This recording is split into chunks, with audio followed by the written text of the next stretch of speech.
യേശുക്രിസ്തുവിന്റെ നാമത്തിൽ എൻ്റെ ശ്രോതാക്കളായ പ്രേക്ഷകരായ നിങ്ങൾക്കെല്ലാവർക്കും സ്നേഹവന്ദനങ്ങൾ. New year greetings. പുതുവർഷത്തിൽ 2016 എല്ലാ അനുഗ്രഹങ്ങളാലും സർവശക്തനായ ദൈവം നിങ്ങളെ അനുഗ്രഹിക്കും. നിങ്ങൾ എന്താ തീരുമാനമെടുത്ത ഈ പുതുവർഷത്തിൽ?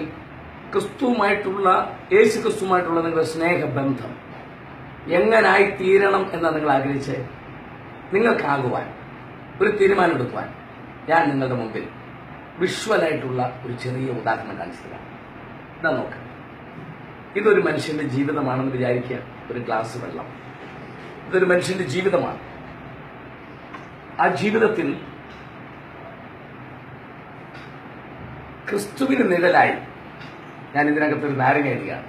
നിങ്ങൾ നോക്കി, ഈ വെള്ളത്തിന് നമ്മൾ എന്ത് പേര് പറയും? ഇതിന് പേര് കൊടുക്കാം.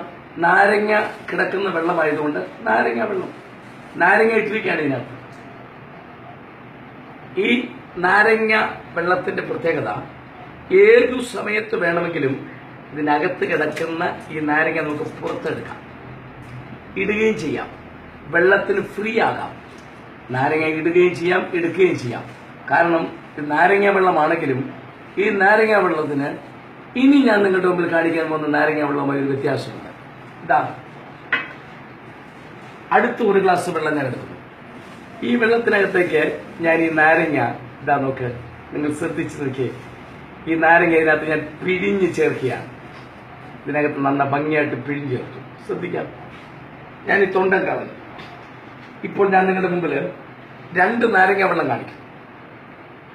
ഇത് നാരങ്ങ വെള്ളമാണ്, ഇത് നാരങ്ങ വെള്ളമാണ്. പക്ഷേ ഇതിനകത്ത് നിന്ന് ഈ നാരങ്ങയുടെ എസൻസ്, അതിന്റെ ജ്യൂസ് ഒരിക്കലും വേർതിരിച്ചെടുക്കാൻ കഴിയാത്തവണ്ണം ഇതിനകത്ത് ലയിച്ചുപോയി.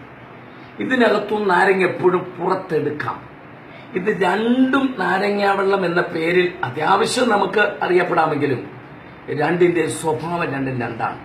2016 നിങ്ങൾക്ക് ക്രിസ്തീയ ജീവിതത്തിൽ ഒരു പുതിയ തീരുമാനമെടുക്കുവാൻ ഞാൻ ഇത് നിങ്ങളുടെ മുമ്പിൽ വെക്കുന്നു. യേശുക്രിസ്തു പറഞ്ഞു, ഞാൻ നിന്നിലും നീ എന്നിലും വസിച്ചിട്ടല്ലാതെ ഫലം കായ്ക്കുകയില്ല. യോഹന്നാന്റെ സുവിശേഷം 15-ാം അധ്യായം നിങ്ങൾ മുഴുവൻ വായിക്കണം. ക്രിസ്തുവിൽ ലയിച്ചു ചേരുന്ന, ക്രിസ്തു നമ്മിൽ ലയിക്കുന്ന എന്റെ ചിന്തയിൽ, എന്റെ ജീവനിൽ, എന്റെ രക്തത്തിൽ, എന്റെ നോട്ടത്തിൽ, എന്റെ സംസാരത്തിലെല്ലാം ക്രിസ്തു ഞാനുമായിട്ട് ലയിച്ചു കഴിഞ്ഞു. ഇനി ഒരിക്കലും എനിക്ക് പിരിയാൻ കഴിയില്ല. അതാണ്. എന്നാൽ ഇതും ക്രിസ്ത്യാനിയാണ്. വേണമെങ്കിൽ ക്രിസ്തുവിനെ മാറ്റി നിർത്തിക്കൊണ്ട് പുള്ളിക്ക് ഇഷ്ടം പോലെ ജീവിക്കാവുന്ന സാഹചര്യം ഉണ്ട്. ഇങ്ങനെ അത്യാവശ്യത്തിന്, അനുഗ്രഹത്തിന് വേണ്ടി, കാര്യസാധ്യത്തിന് വേണ്ടി മാത്രം ക്രിസ്തുവിനെ ആശ്രയിച്ച് അല്ലാത്ത സമയങ്ങളിൽ മാറ്റിവെക്കുന്ന ഒരു ക്രിസ്തു ജീവിതം അല്ല നമുക്ക് വേണ്ടത്. ക്രിസ്തുവിൽ ലയിച്ചു ചേരുന്ന, ക്രിസ്തുവിൽ വസിക്കുന്ന ഒരു നല്ല ഒരു ക്രിസ്ത്യ ജീവിതം, അതിനായിട്ട് നമ്മെ സമർപ്പിക്കുക. ഇല്ലാത്ത ഒന്നും എനിക്ക് വേണ്ട. എന്റെ ജീവിതത്തിലെ എല്ലാ മേഖലകളിലെയും ഉയർച്ചയ്ക്കെല്ലാം കാരണങ്ങളാണ്. എന്റെ മാനവും അങ്ങാണ്, അപമാനവും അങ്ങാണ്.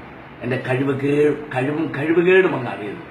എന്റെ അറിവുകേടെല്ലാം കർത്താവ് പറയുന്നു. എന്റെ ബലവും ബലഹീനതയും അറിയുന്ന തമ്പുരാനെ, നീ ഇല്ലാത്ത ഒന്നും എനിക്ക് വേണ്ട. അങ്ങ് ലയിക്കട്ടെ, ഞാൻ അങ്ങിൽ വസിക്കട്ടെ, അങ്ങ് എന്നിലും.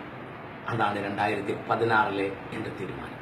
ഒരു വാക്ക് പ്രാർത്ഥന. പരിശുദ്ധ കർത്താവേ, ഈ കണ്ടതുപോലെ, ഈ കേട്ടതുപോലെ ഞാനായിത്തീരണമേ, എന്നെ അനുഗ്രഹിക്കണമേ. ക്രിസ്തുവുമായിട്ടുള്ള എന്റെ ബന്ധം അങ്ങനെ ആകണം കർത്താവേ. അതിനായി സമർപ്പിക്കുന്നു യേശുക്രിസ്തുവിന്റെ നാമത്തിൽ.